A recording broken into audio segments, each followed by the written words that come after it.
I bought a demonic doll on eBay and sent it to my rapist. When I was 15, I was raped at an after-party by a mutual friend of mine. At the time, I was too scared to press charges, but after a year, I was ready.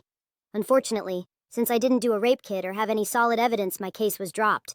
A year after my essay, I was still experiencing all the emotions, anger, self-hatred, etc. I wanted to find peace, and in doing so, I got really into spirituality. However, looking back, I was using it to put more hate into this world. One day, I had the idea to send my rapist a haunted doll. I don't know what evoked this idea, but I spent hours on eBay to find the perfect haunted doll. I eventually found this demonic haunted doll. The seller claimed that the doll was used in demonic rituals and that the demon was extremely dangerous. The seller wanted to make sure I had experience in the paranormal field and took care of other haunted objects in the past. I just lied out of my ass and said I did, and made up stories about my haunted doll collection. When I purchased the doll, I put the address as my rapist's.